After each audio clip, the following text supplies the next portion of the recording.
going to recap on some of the things that Leah has spoken about, just to give you a context as to why would this middle-aged mother of 9 who stayed at home for 27 years raising my children end up in Israel interviewing 9 wonderful people who, whose lives have been devastated due to terrorism.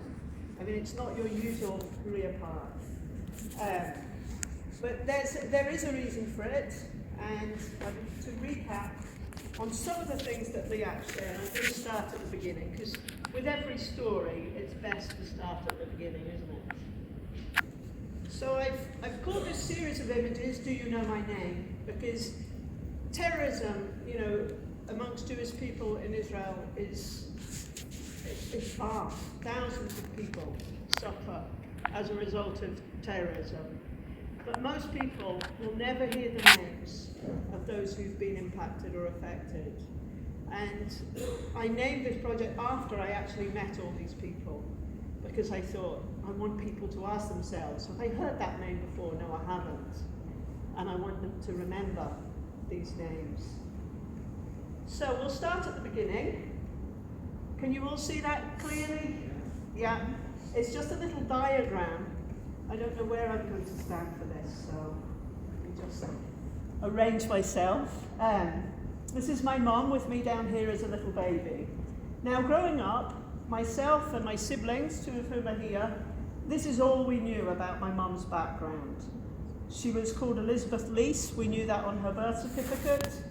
And her father apparently was called Stanisław Lease. He came from Poland. We knew that her mother was possibly Jewish. I didn't learn that her mother's name was even Helena until 2000, the year 2000, when I spoke to my mom. And that was it. There was nothing beyond that. No further family. Mom had been abandoned as a baby, or I don't know if I want to say abandoned. She'd been given to a nurse, a children's nurse. She was born during the war, in 1943, in Hammersmith. And her Polish mother had entrusted her only child, this little girl, to a nurse that ran a children's home. And she was asked if she would the nurse was asked if she would look after this baby. She just showed up and said, please can you look after my baby until the war's finished. But they gave her no context. She gave her no context. They didn't know who this woman was and why she wanted her baby looked after. She said that she would give payments to support her, and she gave her one payment, I think, and then they didn't hear from her again. And it was assumed that she didn't want her child. So the nurse, whose name was Rose Toms, raised my mum. And she had a very good upbringing, actually. I think she had everything that Rose could give her as a single lady.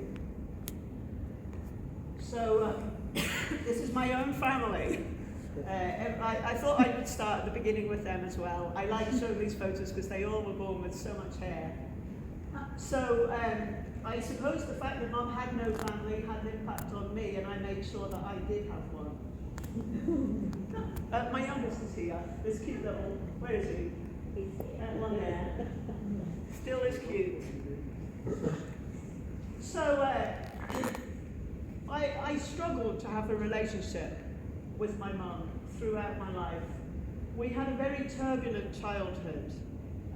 Mum was a force of nature, would be one way of describing her. She was restless, a very difficult personality. She married 5 times, she changed her name multiple times, she changed our names multiple times.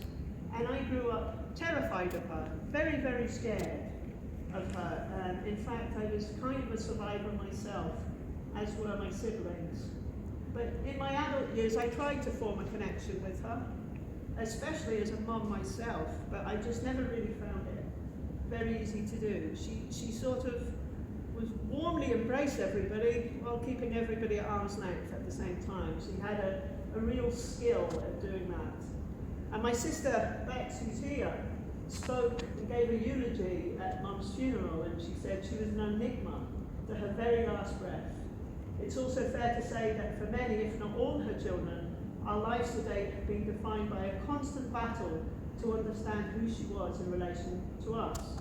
In this, she was an enigma to her very last breath. What I didn't understand at that point in time with that throatless was that Mum didn't understand who she was either. And I think that was the whole issue. So in 2014, in January, sadly, my mum passed away from cancer. Now, Mum fought many battles in her life, usually won lots of them, but this was a battle that she wasn't able to win. So I travelled down from my home in Aberdeen all the way down to Honiton in Devon. I got down there, I think, with my sister Anna, and we went for a coffee. And there on the table in front of us was the front page. Mum was on the front page of the paper. She was a counsellor. She had lots of roles, which she accomplished very, very well. So this is all my siblings, or all my mum's children here. Excuse me. 2 of them, as I say, are here tonight. And we all gathered together to say goodbye to her. But it was only really when I was stood in front of her coffin at the front of the church, I agreed that I would read a poem for her, with her. I agreed with her that I would read this poem, and I stretched my hand to touch her coffin as I went up to speak. And it was only afterwards, reflectively, that I realised I was probably still looking for a way to connect, to make a connection with her. But at the same time, as I looked at that coffin as I was speaking, I thought, I don't know who's in there. I mean, I knew my mum very, very well. We'd grown up in actually a very abusive home, and you learn to read the behaviour of your parents very, very closely. You have to anticipate, what might be coming next. So in some ways, I knew her really well, but then I realised I didn't know her at all, and neither did she know herself. Because Mum told me that she simply felt she didn't belong anywhere. In 2013, my youngest daughter began a project on World War II, and I had less children to worry about at this point in time, so I thought I would get involved. And I asked Mum if she could tell me everything she knew about her parents and her background. Very important to do that, is to try and get our family's memories while we can.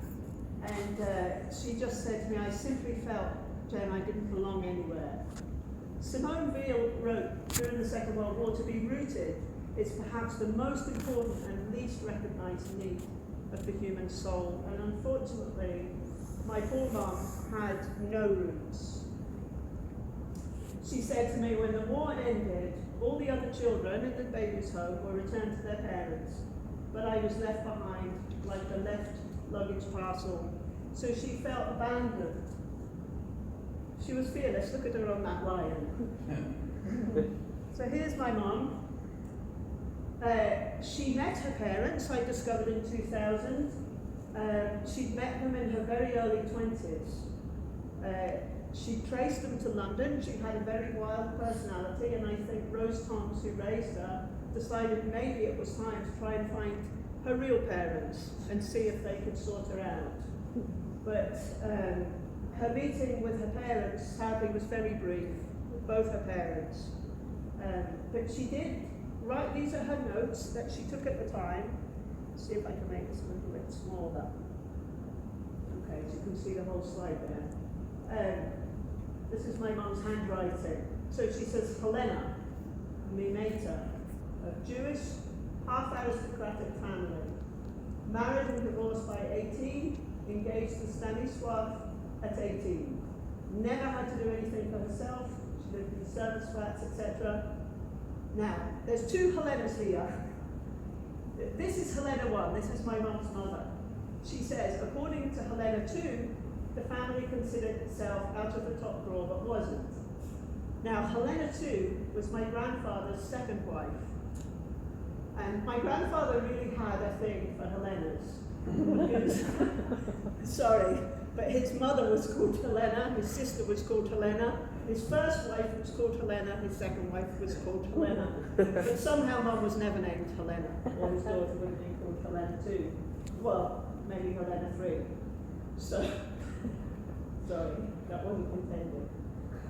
So anyway, so this was what Bob knew about her mum. Anyway, basically, this was a little bit of information that she knew. Now, my father died suddenly when I was 10 years old. My mum had actually moved out and was living with somebody else, and I was left with my sister Anna and my brother Peter to live with my father. My father was a very gentle man. He was a musician. He played the organ, actually in Trafalgar Square and St Martin's in the Fields. At lunchtimes he gave recitals. He was a city gent. He was a lovely guy. But he died suddenly. Anna and myself were there. And that night we were uprooted. The night my father died, we never went home again. We were taken to live with my mother and stepfather, which was a whole other turbulent life. And shortly after that happened, this is me at the time, I was skinny, many years ago, and I was stood in a school classroom. It was a new school. I remember I was wearing a pinafore dress, which I hated, and I stayed behind in the classroom because I didn't know anybody. And as I flicked through the pictures on the table, up came this picture of this little boy from the Warsaw Ghetto. And I was so drawn to him. That picture was burned on my mind as a 10-year-old. You know, the hostility of the German soldiers and the fear, you know, in the adults who couldn't protect him. And I just felt, I suppose, a connection with this little boy. But I wasn't to know that we had a direct connection with the Warsaw Ghetto at that time. And more of that will be uncovered. So after Mum died, you know, it prompted me to ask, who is she? Who was she? I decided I had to find out who her parents were. So shortly after she died, I sat down one morning and I went through her notes and I wrote my own notes. And I wrote to her, who do you think you are? And I said, can you help me uncover my grandmother's wartime story? At the time, who do you think you are? Said, no, sorry, we can't help you. But I knew my grandfather was in the Polish Ex-Combatants Association, and so I phoned them. And this little, I don't know that she was little, an old lady in her 50s, from the 50s. Sorry. I'm an old lady in my 50s. An old lady had worked there from the 50s, and she said, I know who your grandfather was. Stanisław Lis. He was well known in the Jewish community. She said, in fact, I can't believe I'm talking to the granddaughter of someone so famous. And she didn't mean fame in the terms of celebrity. She meant fame in that he worked and worked and worked for the Polish community that had been exiled from Poland. And he was an incredible man, really. So she told me to get in touch with the Ministry of Defence because he'd been working with the Ministry of Defence, with the Polish Army under British command. He trained troops in Scotland. He was a Polish officer. And my grandmother, it turned out as well, she hadn't given this information away, when she left her baby, was also in the Polish Army. So that's why she'd given her baby up. She had to fight. So that gave me some information. These slides are slightly back to front. But anyway, the Ministry of Defence sent me this document. That was the first time I ever had seen my grandmother's face. She reminded me so much of my mother in that moment. And she didn't give much away about who she was, just a little bit about her height, her eyes, her hair colour. She says she's a Roman Catholic, and she comes from the town of Stry in Ukraine, and she was born in 1907. Remember that date. But about the same time, this gentleman got in touch with me, Michael Tobias. I don't know if anybody's familiar with Jewish Gen or JRI. Well, Michael was one of the people that established Jewish Gen.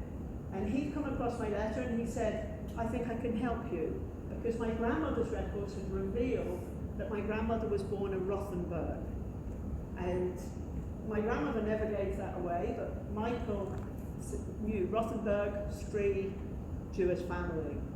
So he actually found my grandmother's records the same day, I think, that he contacted me. And he wrote to me and he said, you do realise this makes you Jewish, don't you? And I said, well, yeah, I suppose, you know. And he said, no, Jenny, it's passed through the mother's line. You're halachically, is that how I say it? Jewish. Your grandmother was fully Jewish, so your mother was fully Jewish, so you are fully Jewish. Your sisters, your brothers are fully Jewish, and your children are Jewish. And I spoke to my brother. We've had our names changed so many times, and there'd been so much uprootedness in our home. And my brother, when I told him, said, well, you can't get more rooted than Abraham. That was his response. But I didn't know that this revelation was going to absolutely change my life. So I began finding out, trying to find out more. And I came across a Facebook group called Seeking Kin, which was run by a man called Hallel Ariel. I was studying photography at the time, and Hallel had managed to, or reported on, the recovered identity of the people coming up from this train, this lady and her child. You'll maybe recognize the image. They've been released from a concentration camp, I think, or they just learned that they were free. Anyway, sadly, I think the troops maybe gave some of these people food and they couldn't stomach it, and they lost their life. But I was absolutely enthralled by the fact that he managed to find out who this was. And so I put a like on his page. Next thing I knew, he phoned me up and he said, who are you looking for? And I said, I'm looking for my mother's family. So Hillel wrote an article this is in the Times of Israel. There I am with him. I went to visit him in Israel with my husband Brian. He wrote an article about me searching for this breach in generations. This is a photograph that I'd been sent from Poland of my grandmother with a friend of hers. She was a Polish princess who'd been deported to a gulag. I traced her in Wales. She's still alive, but I don't have time for that story just now. So I kept looking for information. Michael told me, look for your grandmother's will, see if she's left a will. She had. She left everything to her nephew, James Wysotsky. Now my mom had told me, and I think my sisters would agree, that growing up, Mom said that her mother had told her her brother had been murdered by the Gestapo, and her nephew had been so badly beaten as a 13-year-old that he'd almost died. But she didn't know how to find these members of her family. This was the 13-year-old boy who'd hidden a little boy from the Warsaw ghetto. There's that connection. James was living in Warsaw with his mum during the war. He didn't realise he was Jewish himself. My grandmother and her sister liked to, how shall I put it? One of them married a baron, the other married a count. So one became a baroness, my grandmother, and one became a countess. So James didn't know that he was really a little Jewish boy himself. And he found this little 7-year-old boy in rags, sleeping on the street, and he took him home. And together with his mum, they hid him and they looked after him until they were arrested. And James was sent to a concentration camp because, his mother he'd not had a bris. Nobody knew that he was Jewish, and he actually escaped from a concentration camp when he was 15 years old and joined the American Army. He made it to Britain and then across to America, but he had been beaten up so badly he almost died. His daughters, who I traced to Ohio on the end there, Sandy and Renata, they were able to fill in all the missing pieces. So once I traced this part of my family, these were my closest family. There's James with his mother Irena.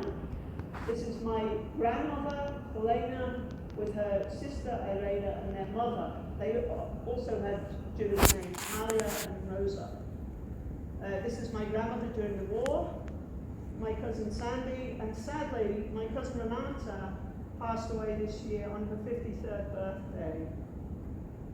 But I can only be so thankful that I met her and traced her, and I went and visited her in March, and it was so strange to be in her home and find all these photographs of our family in her house.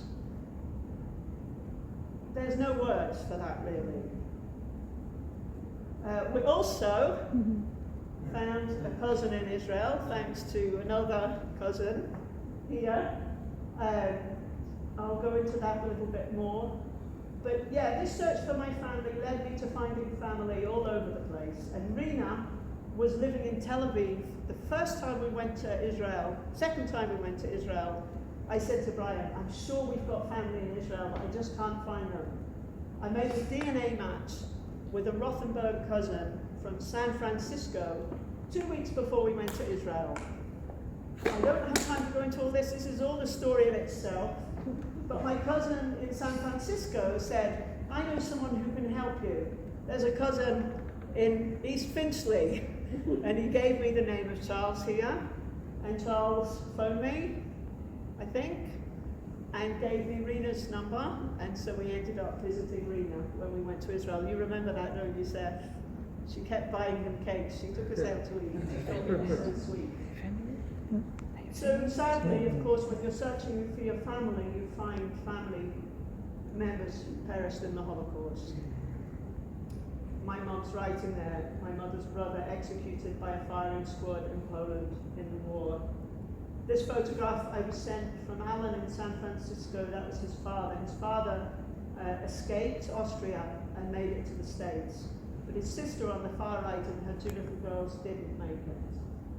So there are more names, sadly, to add to this list now. But there's my great uncle's name, Henrik Rothenberg. And in 2018, we all got together in London. Charles and his parents, both survivors, sole survivors in their families, Holocaust survivors. Rena came over, and Alan, there from San Francisco, and his wife. It's an amazing thing when you have no family to find family. And I wanted to document Charles's parents' stories. And so I came to visit him in 2018 and had an amazing time talking to his mum and his dad. And I just remember thinking, this is living history. It never really impacted me like that before. Your dad was so accommodating. I remember he was much more concerned about me taking care of my camera in London. But it was very moving to me. Everything Sal says, to listen to a witness is to become a witness. And I determined that I would tell their stories whenever I had the opportunity. So whether it's to my students at university, or here, or wherever I am. If you've heard, if you're a witness to a witness's story, you become a witness yourself. So I went to Poland also to speak at the International Genealogy Conference. Michael Tobias asked me to go because they believed Mum was the only Jewish baby to have been hidden in the UK. And we drove past this building every day on the way to the Hilton Hotel where the conference was. I didn't know what this was. Does anybody know where this is in Poland? This is the Umschlagplatz. This is the place where the Jews were taken to be deported. And it was a rainy day when I went, and I just felt that heavens were weeping. That's absolutely how I felt. And I stood in front of this ghetto building. It's part of a small ghetto, and I just thought, with all its empty windows, so what happened to the survivors? Are they safe? Are their children safe? Is anti-Semitism, surely it's not prevalent after the Holocaust. And of course, that's what I was to discover. But I didn't know, you see, because I'd had no connection with the Jewish community. Now at this time, because I had been connecting with so many Jewish groups, algorithms throw things up on the computer. You've been looking at, sofas. All of a sudden, all you see on your Facebook page or something is sofas. But I was beginning to get Jewish news stories on my Facebook newsfeed, I haven't put the image that came up because it's too distressing. But an image came up just out of the blue on my Facebook page of a child's bedroom. Hallel Ariel. She'd been dancing in Jerusalem the night before, and a 17-year-old Palestinian boy had climbed in her bedroom window and stabbed her to death. And it was a military photograph of the sheets and the bedroom. And I wrote about it for my dissertation. I called it a dangerous image, not because of what had happened in that room necessarily, but because I couldn't unsee it. I had to do something about it. I think sometimes when we look at things, we can be voyeuristic if we don't have if we don't have any intention sometimes of helping. But I just couldn't get over this because my own youngest daughter was a dancer, Faith, and she's a very similar age to Hallel. At the time, she had severe burns on her legs and she was getting hospital treatment. I won't share how she got her burns because it wasn't really a serious accident or anything like that, but she couldn't take part in a school production and she was heartbroken. And this came up, and Hallel had danced the night before. And sometimes it's just something little that makes us connect with the story. And for me, what made me connect was that Faith and Hallel were a similar age and they both loved to dance. And that was it.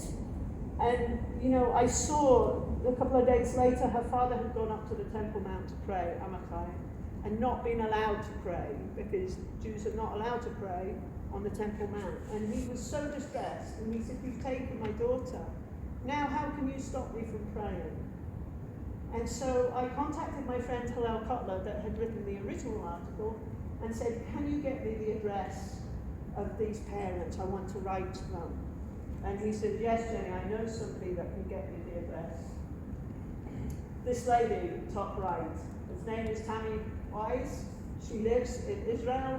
She has 9 children. There's another connection. That's her husband, Avi, with Brian. This was our first trip to Israel, and it was Tammy that got me Rena Ariel's address. And after I wrote to her to thank her for helping me, I said, "I believe you have 9 children too." And she said, "Yes, I do." And after that, we were just friends. So we went to Israel in 2017. There's the journalist, Hallel. We went and traveled through Israel with Seth and 2 of our other children, and just got a feel for the country, really. Hallel is delighted there that we brought him some ginger nuts. So that's Nahariya, where we stay in the north of Scotland, north of Israel. So we went up to the Lebanese border. I took this photograph here of this Israeli border guard, and Hallel said to me afterwards, "You didn't take a picture of him, did you?" I said, "Yeah, I did." But you began to get a sense of the need for security within the country. Hallel took us up to Metula, which is the most northerly town in Israel, most northerly point, I think. And he took us to meet his friend Lavav, who I think trains people ice hockey, I think is what he plays. And on the way Lavav took us to his house that he was building. And on the way, we went past the border with Lebanon, and you could see this poster here with Ayatollah Khomeini on it says in Arabic and in Hebrew, "We're coming to get you." And there's a rocket launcher there. And it was so close, wasn't it? It was really, there's little Seth, but looking over. So that's how close we were to that. And there's Lavav building his house, and he says, "No matter what, this is my home, I'm going to live here." His wife was pregnant. But anyway, yes, I just took that so you can see the proximity. But just a few years later, you may have seen this on the news, Hezbollah tunneled underneath a Galilee farmer's apple orchard, and it was actually Lavav's orchard. So Hallel wrote that article. I'm sure nobody here needs education on Israel's neighbours, but in some presentations that I give, people have no idea about the makeup of the Middle East. So Israel's surrounded by terrorist organisations. This is the place we stayed with Tammy and Abby. It's beautiful, I think. This is near Modain. I just want to show you quickly, we travelled lots of different parts of Israel. This was ancient Shiloh, and there we are. I think that's it's beautiful, biblical land, the Sea of Galilee. This was our children in 2017 enjoying the Dead Sea, and we discovered that Rena owns an ice cream shop, and she says, you just tell them that to phone me and you can have whatever ice cream you want in the shop, and the kids were really delighted with that. So that kind of is the background, but you know, I'd begun thinking about this issue of terrorism because I was told by so many people on those trips to Israel there's no shortage of terror victims here. And I was working on an honours degree, I was going to be working on an honours degree, and I thought, you know, who's telling these stories? You know, you don't hear them outside of the Jewish community really, and if you do hear them, they're not told in a way that you would normally tell the story of somebody that's been in a terror attack, I think. You know, it's maybe your fault for living there, is what I mean. So, who's ever heard of such things? Who's ever seen things like this? Can a country be born in a day or a nation be brought forth in a moment? This is, again, part of my presentation for people that really don't know anything about Israel. Israel can fit into the UK 11 times. It's crazy, isn't it? The Jewish population, you can see there, 0.2% of the world's population. So when we went back to Israel, Tammy had arranged a tour guide for us, a guy named Shmulik Bron.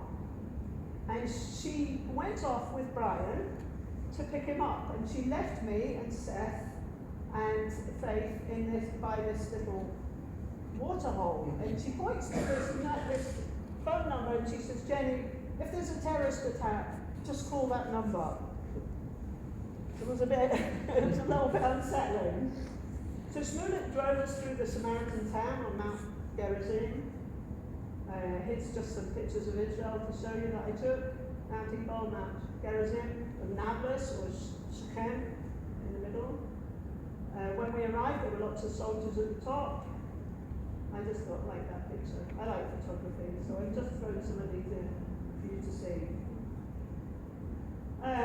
Shmulik told us that if he was to climb over this fence, his life would be worth nothing. This is the valley that the Israelites came into Israel through. I can't remember the name of it, but it was an amazing place to go to.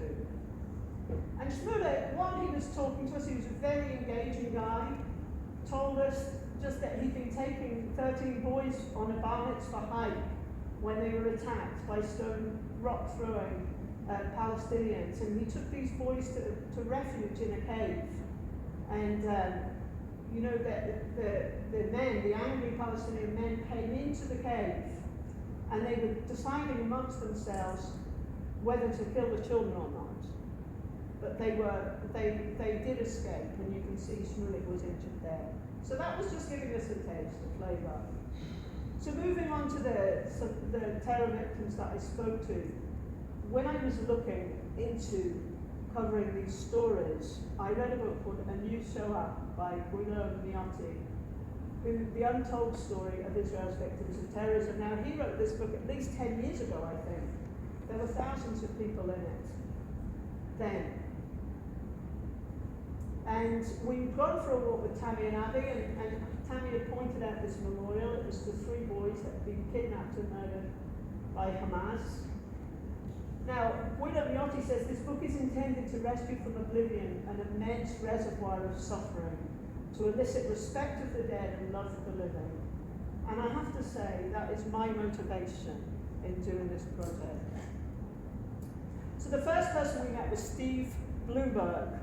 Now Steve is from Hendon, he's a native of Hendon.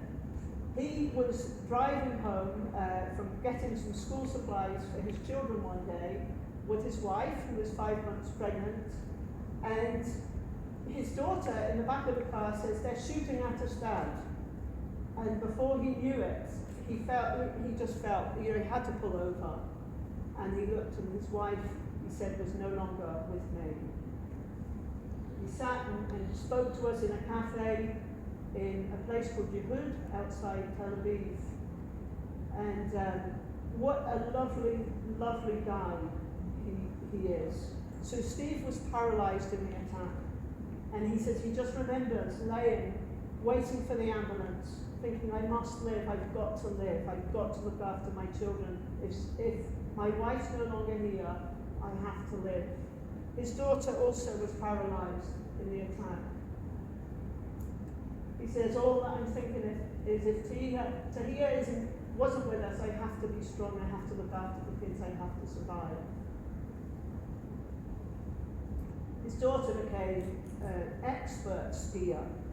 She's paralysed here, you can see. But the year that we spoke to Steve, she won a competition for disabled skiing, and he was so proud of her. One thing that I really noticed amongst all the survivors of terrorism that I spoke to, that they were positive. Now maybe that's not what you would expect from people that have been through terrorism, but they have to choose to continue to live.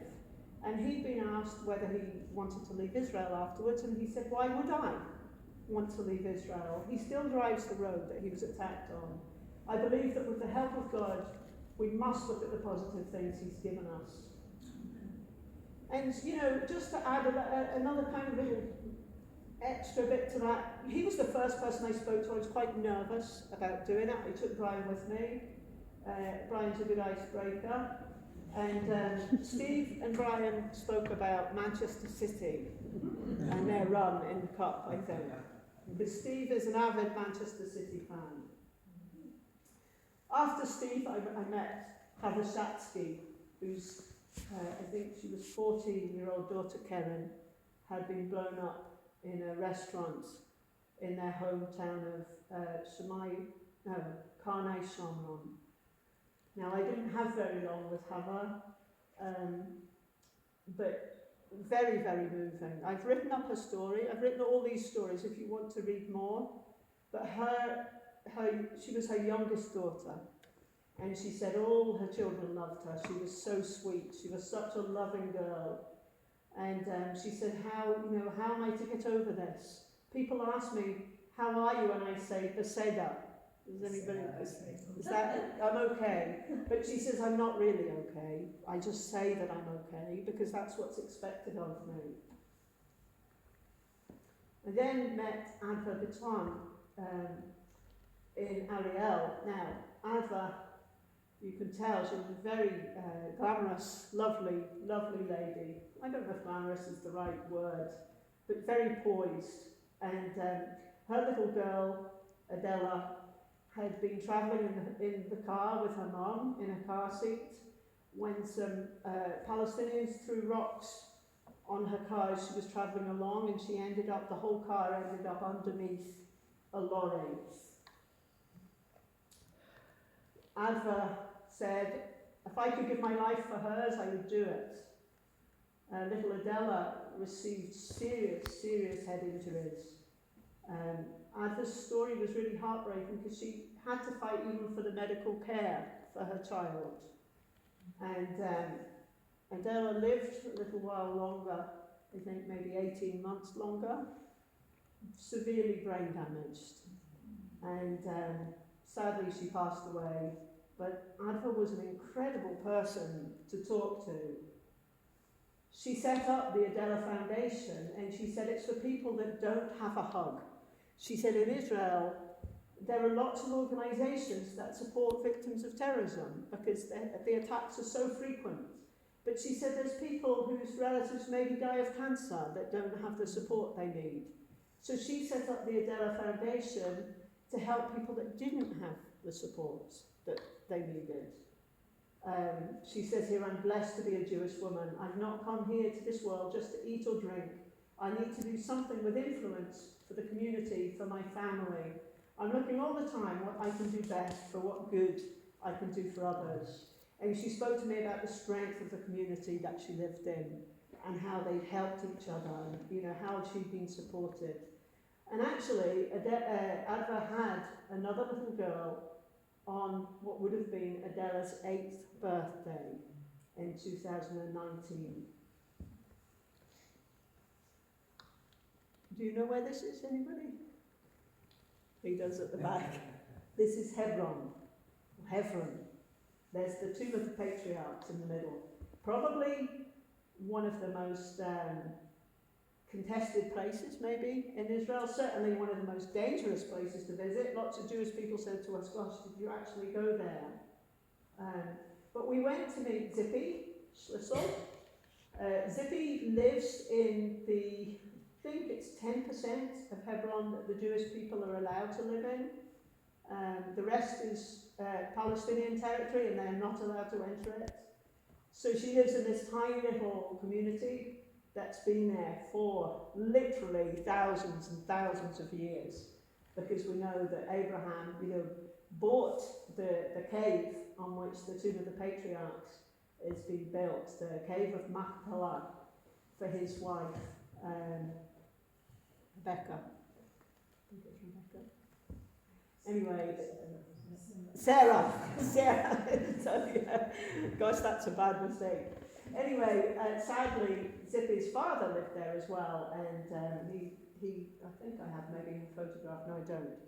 He lived in a caravan in this small little area, and terrorists broke in one night when he was in his bed. He was 62, stabbed him to death in his bed and set the caravan alight.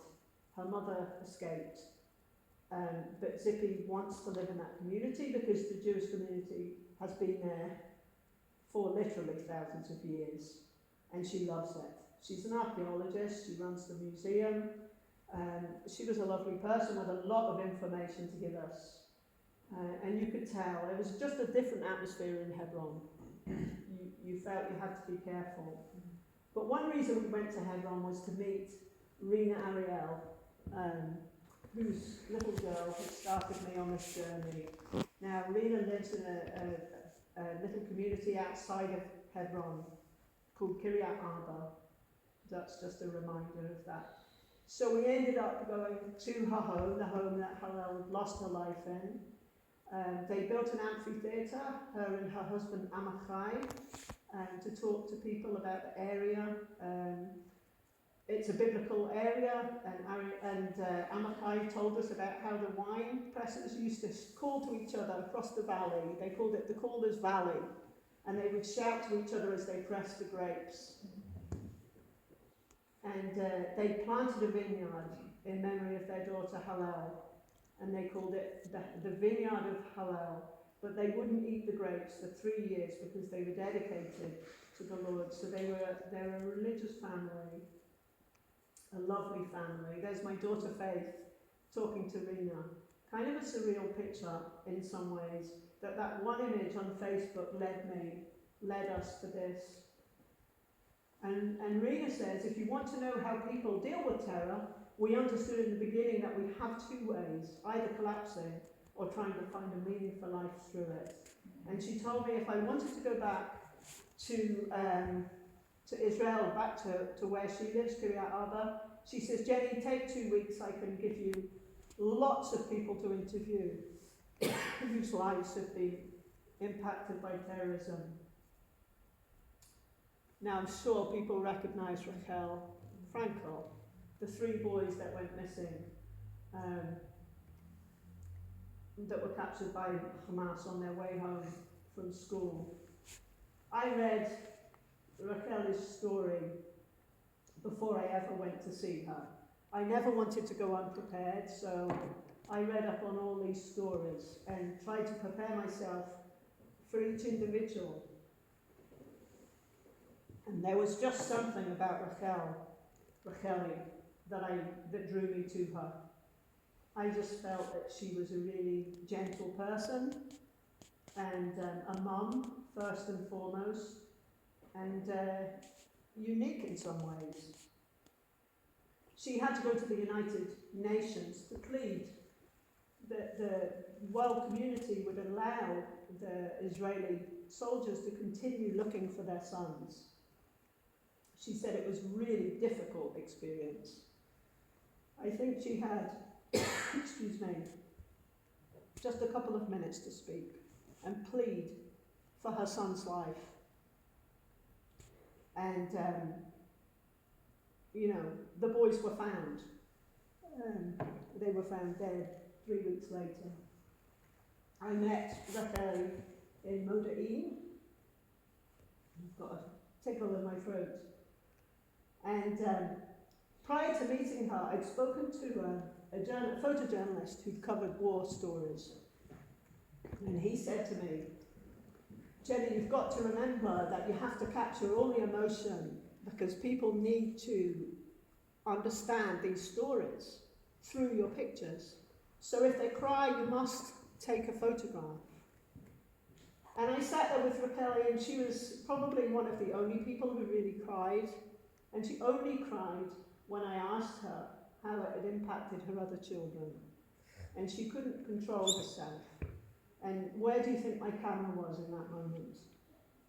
It was hidden away as far as I could put it. And I sat and I cried with her. And Naphtali was only 16 years old.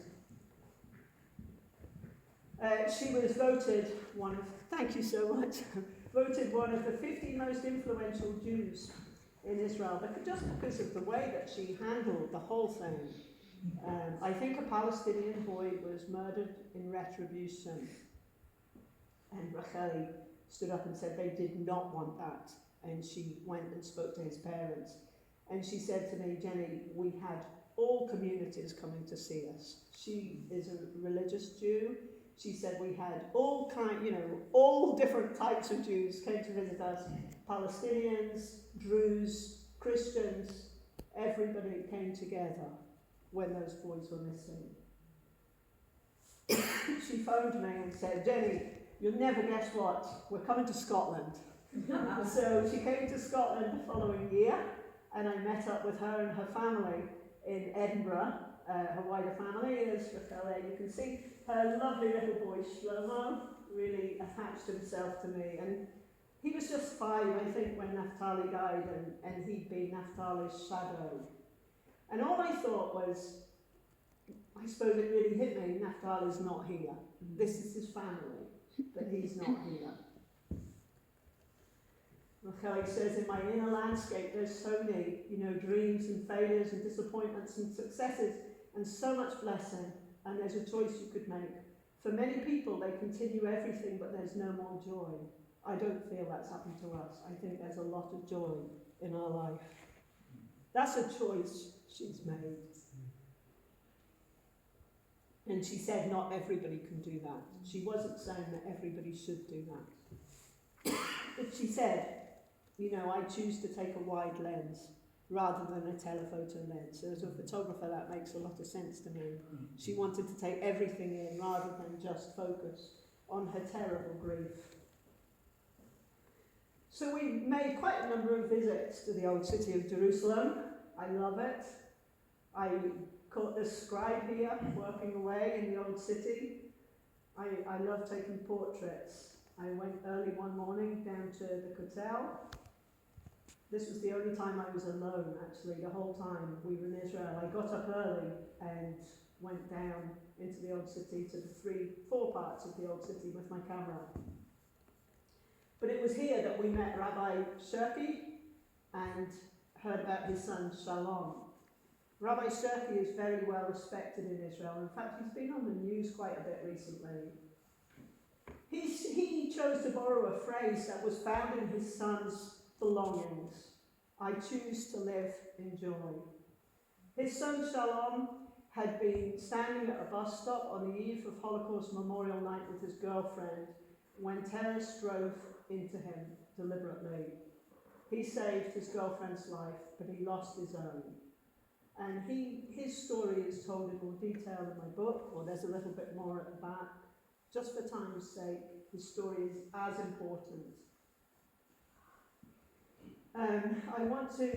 We're nearly towards the end, but I want to talk a bit about Arnold Roth. Now, I'm sure you'll know about the Sbarro Pizza restaurant bombings in 2002. Well, Malky, his 15-year-old daughter, was stood right next to the bomber when he, with his guitar case, texting on her phone when he exploded his bomb.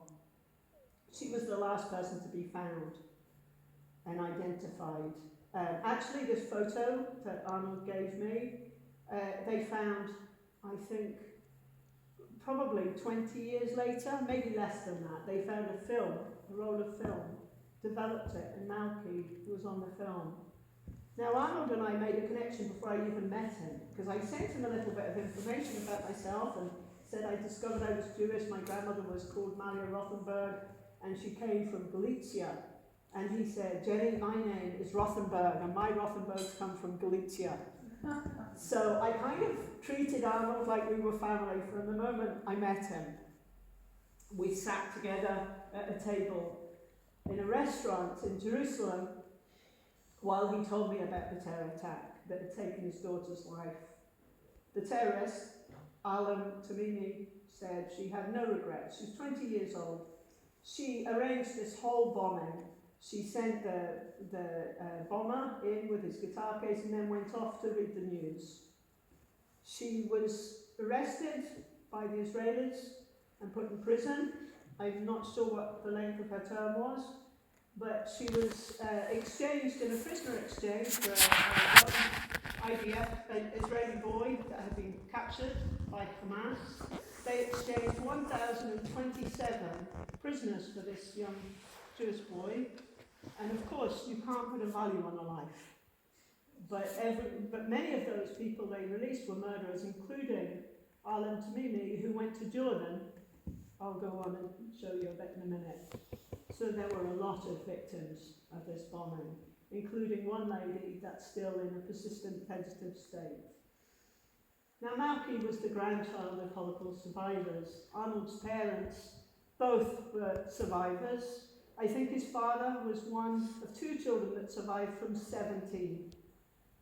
Now her grandmother, Malky's grandmother, when she was, I think, in Auschwitz, said she used to focus her thoughts on Jerusalem during the many black days of forced labor. This is Arnold's words, an unspeakable suffering as a victim of the German oppression that took the lives of her parents and all three of her brothers. So she couldn't object when they decided to move to Jerusalem from Melbourne, but she had to go to Jerusalem on September the 11th, 2001, to mark the traditional memorial event 30 days after losing Malky. So I think when you put that together with the whole story, it makes it even more heartbreaking. There's Malky, there's Frinette and Arnold. It's not my photograph. So Arnold didn't get his daughter back, but he was given her phone back. And I just can't, he sent me this photo and said I could use it. I just can't even begin to imagine. And of course her murderer is on TV, or was on TV in Jordan, openly inciting violence against Jews. And she said, you know, she wanted to smile when she found out how many children she'd actually killed. She'd been disappointed, she'd hoped for a larger toll, but she was delighted that she'd killed 8. So Arnold has a blog called This Ongoing War. He's still fighting for justice for Malky. But he doesn't want Malky to be remembered that way. He wants Malky to be remembered because she loved disabled children. This was her little sister, Chaya. And Chaya is severely disabled.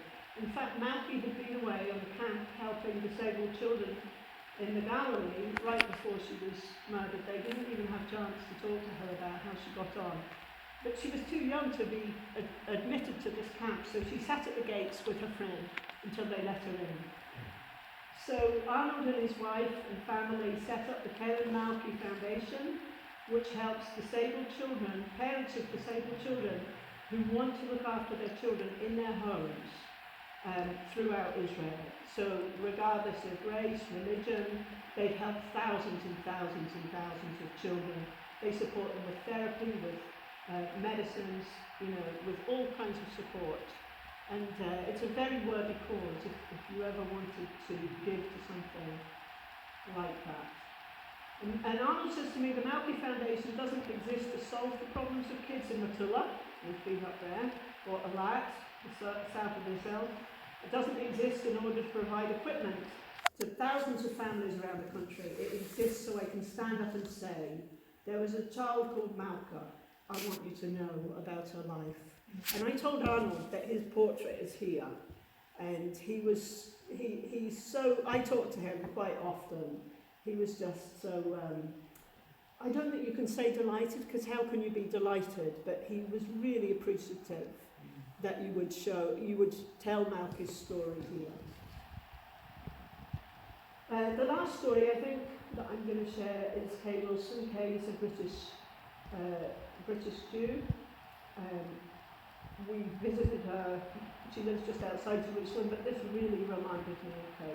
This is the gates, the Zion Gate in Jerusalem, and you can see that it's battle scarred, but it still stands firm. So Kay was walking, she was a tour guide, and she met this lady, Christine Lucan, when she was showing people around, former Jewish areas in Poland and camps. And she noticed Christine Lucan was stood by herself, saying a Kaddish, yeah. And she invited her to Israel. Now, Christine Lucan was a Christian. Kay obviously was Jewish.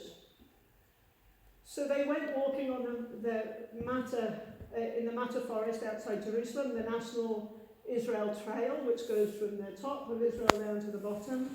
So a very established public area.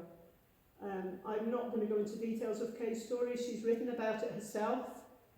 But they were captured anyway by two Palestinian men that were laying in wait to murder Jews. And Christine said, I'm a Christian, but that didn't matter. They were attacked in a horrific manner, and Christine Lucan lost her life. Kay, I don't know how she survived. She had 30 broken bones and 13 stab wounds. She played dead, and she didn't want to die where they left her. So she managed to drag herself somewhere else to die, but she made it back to where her car was. And she said that, the children that saw her must have been traumatized. The adults quickly put them in the car. And she's quite quick to say it was an Arab doctor that saved her life. She said the last thing she remembers before she went under anaesthetic was, Mohammed passed me the knife. So she's got a good sense of humour, Kay does. But she says evil doesn't make me cry. It's kindness that makes me weep. When you experience goodness, and I've been at the receiving end of so much goodness from so many people, I wouldn't want to give them the privilege of making me cry. I just think these are all incredible stories, but because she faced this close-up herself, she's the bravest person I think I've ever met. She wants to go bird watching with Brian when we go to Israel at Christmas. She loves birds, and she's going to take him out bird watching. So her book is called The Rage Less Travelled. But she also works on, I know, very apt, because she said she's just furious, but one thing that she's learned to do is not focus on her rage on a group of people, but on the guys that did it to her. So she's very specific. She had to face those attackers in court. She said they were nonchalant, they were laughing and joking, and they said, why did you kill a Christian woman? Well, I thought she was a Jew. And so Kay had to face them. I think she said it was an awful experience, but when they were staring at her, she really wanted to get under their skin, so she blew one of them a kiss. She's just that kind of person. but she is still traumatized, suffering PTSD. But she works undercover, really, with Palestinians in UNRWA camps to teach children, Palestinian children, things that she says soften their hearts. So music and things like that. Very courageous. She's also been quite a strong voice against the rewarding of terrorism. And, you know, I don't know if you know, I'm sure many of you do, that terrorists are rewarded for killing Jews and their families are rewarded. And I think to date, the last interview I heard her give, her attackers have received $70,000. And it's fungible money, so it's money that comes from America and Britain to support Palestinians, but they funnel it off into terrorism. And she said in all the time she's been in Palestinian camps, she's never seen a library or a play park or things like that. So what's happened to all that money? There she is at home with her dogs. She loves her dogs. So, I just thought I would have a look and see how many people had actually been murdered since we were there in Israel. And I counted, these are all names since we were there, 54 people, including a year later, one place that we just visited near to Tammy's house, Rena Schnur. She was at a waterhole like the one I showed you when a bomb was thrown, and she lost her life at 17. Now I thought I'd finish these slides until last week, or the week before. There was another terror attack and a 50-year-old man was killed in front of his son in Kiryat Arba, where we've been. I left this space here just in case there was another one. But according to the scriptures, Israel, it's a land the Lord your God cares for the eyes of the Lord your God are continually on it, from the beginning of its year until its end. And maybe you can see this in my pictures at the back here. One of a famous Jewish photographer, Annie Leibovitz, a thing that you see in my pictures is that I was not afraid to fall in love with these people. And there's some examples. So thank you for listening. I know it's a very heavy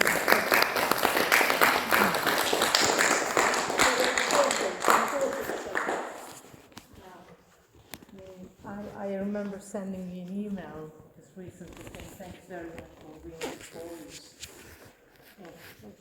Every single story is just so heartbreaking and worth hearing and understanding and carrying and being the witness of the witnesses. So any questions? We could take some questions if you have any. I thought that this gave everyone's attention that today's the anniversary of the song. Yes. So it's a, I know, a very poignant, appropriate time. And you made a book about this. Yes, I have. Do you have it for sale? I do. Unfortunately, I do have one with me. I can show you, and you can order it through me. We did bring some with us, but my husband left his suitcase on the train. By accident. So now lots of people, whoever gets that suitcase is going to hear these stories. So that's what I think. But yeah, so you can order it through me. I have got a copy, I'll show you. I mean, I did it when I was doing a lot of work at the same time, so it's maybe not, as well put together as it might have been if I'd had lots of time, but it still has all the stories and lots of images. Alex, you have a question? Sorry? I was very touched by those stories. They are, I know. It took me a while to process it for sure when we came back. Very touching. I found your story interesting because my grandmother was Jewish and she married an Austrian aristocrat. Oh, So it's a very long surname which confuses everybody. yeah. Well, it's not. It wasn't uncommon. No, it seems so. Yeah, that's right. At what age did your mum find out that she was the nurse wasn't her mother. I don't know, do you, either of you know that? I think she knew from young that Rose, the woman that raised her, wasn't her birth mother, but she believed she'd been adopted. Yeah. And it wasn't until she was in her 40s, I think, that she realised she'd But she never knew been the full adopted. story at some point, right? No. But No. she, well, you'd know better. Yeah. I remember that, yeah, so Mum thought she'd been adopted by Rose. Yeah. And her name had been legally changed and she belonged to her. And Anna may remember this when, I guess I would have been about 12, she discovered she'd never been adopted. And I remember the fallout from that phone call. She was absolutely furious, upset, distraught. Whether it had been intentionally kept from her or not, I don't know. Whether Rose had intended to adopt her or not, I don't know. But she was on a register. She was never registered adopted, no. Wow. So her birth certificate or No, nothing was changed. Wow. So she was, non-existent. But they Yeah. anglicised her surname, didn't they? yeah. Probably to protect them in a Yeah, way. because they felt like at the time that, just after the war, they felt that if she sounded foreign, that might be an issue for her growing up. So they anglicised her surname, but that was never recorded on any official documents. So our mum, when she would reflect on that time, part of her assumption was that even if her mother had come to look for her, she'd never have been able to find her because she was no longer Lise, she was Lister. So all That's of that, right, because yeah. I she tend to think that because they did find her parents, Yeah. when they decided to look for them, I think they could have always found her parents. How old That's just was my she thought. when So they- she was 21. Yeah. And she'd also been told that her dad had been shot down over France. Yeah. She was led to believe that her dad had died and that, Nobody wanted her. no. And I think back in those days, they often thought that, a child that was adopted or taken away, that the best thing was for them not to know the truth. Or, Yeah. whereas now it's very different and people are recognising the need to know. So She could deal with the truth. Yeah, rather than so all the that was- stories around it. Yeah. Yeah. Product of the time. Alex has a question, right? Yeah, first I wanted to say thank you for this. I think it's really interesting, your point about how Jewish victims would be treated slightly differently. Yeah. And I think there are a number of explanations for that, religious as well as tropes about Jewish power, etc., etc. Yeah. So I think it's a story that needs to be told. But my question was, do you become desensitised to the story sometimes, or does it go the other way and you become too effective? I think it goes. Deal with it? I think it goes the other way. I think I have to take a space from it. When I was researching my family history and I started reading the Yitzhak pages, I was telling somebody this from Stree, I could not do it. I had to take a step back. And when I came back from Israel, I remember when we left Israel, we went to Cyprus after we'd done this, and the relief of being somewhere where you didn't have to worry was quite significant. But I actually had to write a dissertation after this, and my lecturer at the time said to me, Jenny, I don't want you to write about what you've done, I want you to write about why you've done it. And for me, that was a way of processing all of this. And I think because lockdown happened, I was really running with this. And then lockdown happened and I wasn't able to do anything. And now I've come to it. I feel different. I feel I have a responsibility to tell these stories, but it's a privilege. And I now know these people. Many of them, I know them. They're not just people that I've interviewed. So yeah, it hasn't made me any harder. I'm not afraid to address people that have gone through trauma, which helps. But yeah, it's not made my heart harder. I just have to be careful. Does that answer your question? Alex? So will you continue chasing? I would like to. Yeah, I mean, life's been busy. Life's Because been you busy. mentioned at some point that one of the people that you photograph so that if you come over here, I could introduce you. Yeah, to Rena said that to me. Yeah, so Yeah, and I think if I had the opportunity and the ability to do that, absolutely, I would want to go and do it.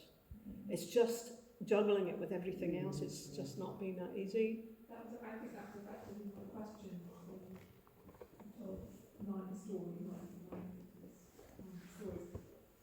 And was it in fact 9 people that you were there more stories that you heard that Yeah. There was one story, several people told me you've got to meet this woman, Sherry Mandel. I don't know if any of you have heard of Sherry Mandel. And Kay Wilson said to me, Jenny, you've got to meet Sherry Mandel. And somebody else, I can't remember who it was, said you must meet Sherry Mandel. Her son Kobe, 13 years old, had skipped school with his friend and gone into the desert. They lived by the Dead Sea. And their bodies were found in a cave. They'd been murdered in the most horrific way imaginable. These little boys. And they started a comedy. He was a comedian, you know, he told lots of jokes. And what their foundation was really to lift people up. But Sherry wrote a book that's worth reading called The Blessing of a Broken Heart, which in itself seems a strange thing to say. But Sherry, actually, I quoted this. I gave a lecture on portraiture just a week ago. And I introduced it, I'll do this a little bit, with a quote from Sherry Mandel. And she says, in Jewish tradition, we believe that inside each person is a whole world. And she said, I've lost a whole world. And I thought that was so powerful.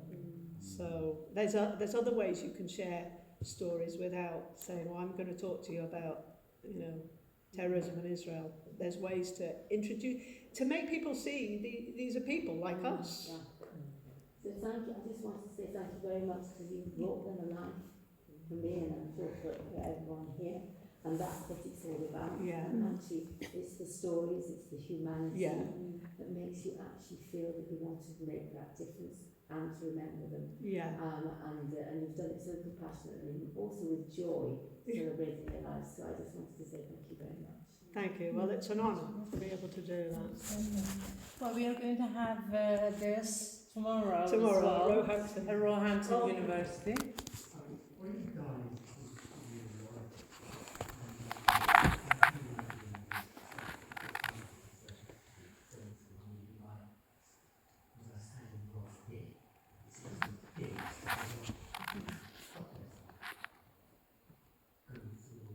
Oh.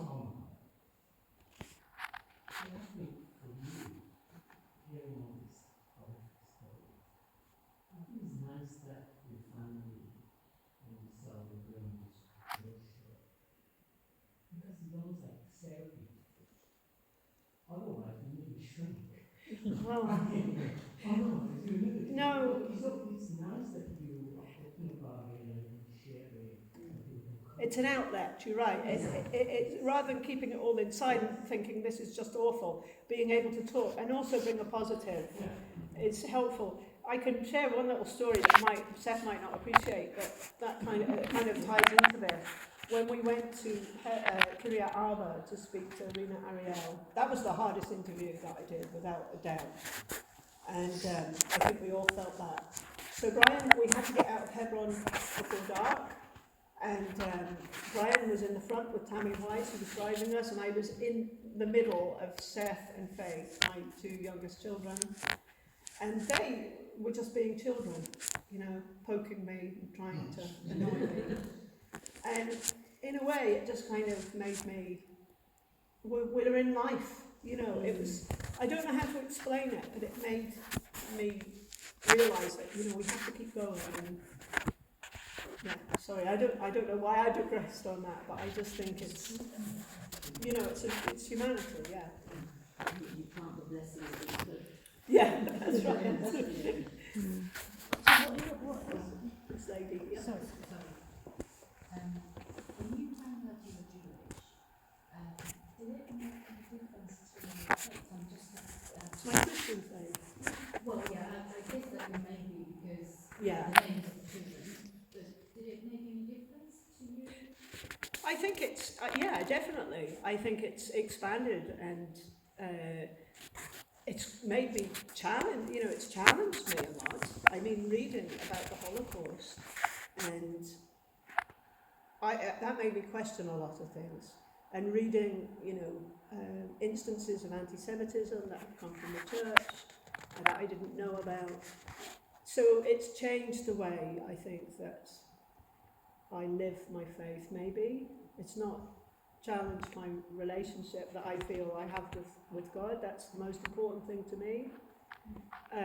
But it's given it a breadth and a depth that I really appreciate, but I've not come by easily.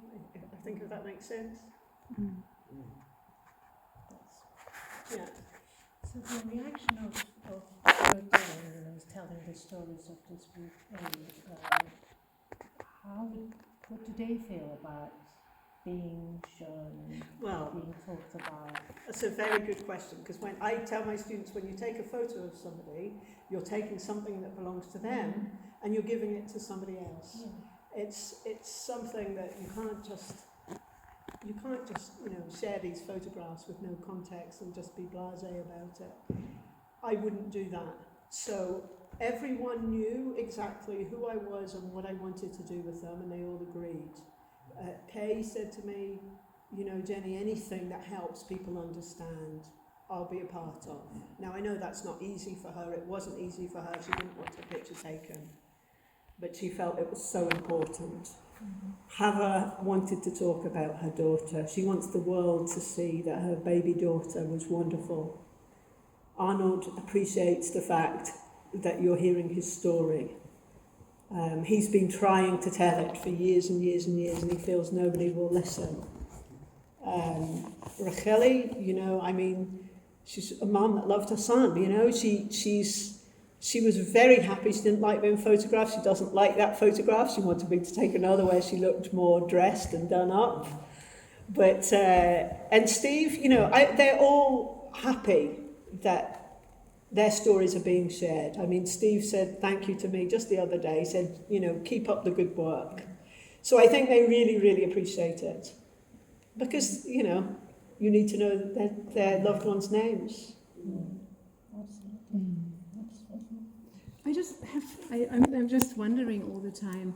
It is such a delicate approach to come to interview people who went through trauma, and it reminds me even I think you did a lot of psychological preparation for that, because you need a kind of door opener to make the people comfortable to open up.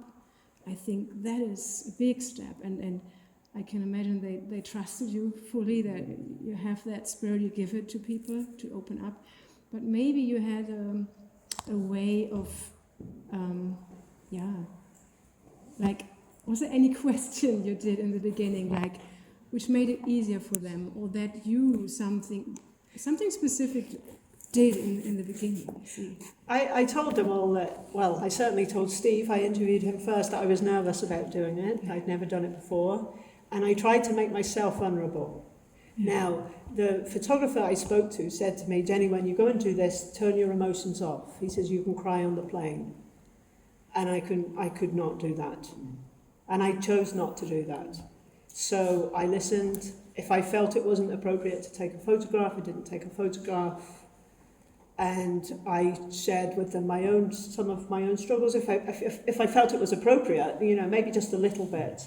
Racheli said to me, she asked me about my background, and I said to her I'd struggled with my relationship with my mum, and I said, but I'm sorry, it's nothing like what you're dealing with. And she said, no, Jenny, don't say that, everything is... So I just tried to be very sensitive to each person, and not go over any boundaries, and make it clear that I wouldn't abuse their trust. And I hope I haven't in any way, I haven't. I was going to say that the fact that you've been on your own journey, being respectful to yourself and your own history, you're able to then, people would pick that up, you wouldn't have to. Yeah, they did. They were very interested. Yeah, a lot of them were very interested in that. Yeah, absolutely. Because you have a human story as well. Yeah.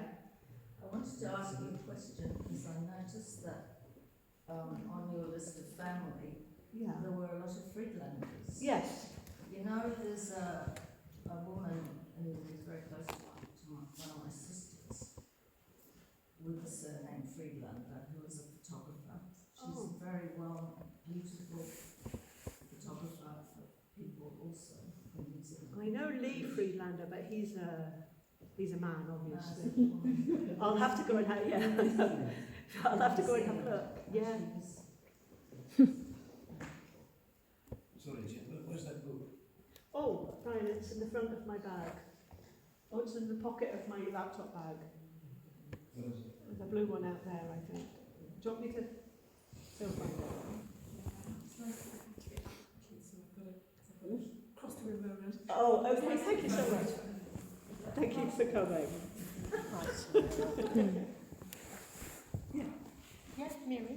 Just wanted to know how your presentation was received if you've done it in a little more hostile environment or in a non-Jewish environment. Did you find that your presentation was received in a different way? I think it's always been quite well received, but I do tailor things a little bit to my audience. So if I'm speaking to a Jewish audience, I know that you understand certain things and that you've experienced, most of you have experienced anti-Semitism and things like that. Certainly I'm very aware of it. So I always make a presentation for the audience that I'm speaking to. I try not to just... So I don't know if that helps, but it has been, quite well received. I mean, he's looking for my bag. I don't know, Brian. It's another bag lost. It has to be here somewhere. Can I come back to you in 1 second? It's It's here, right next to you, Brian. Humiliation. here.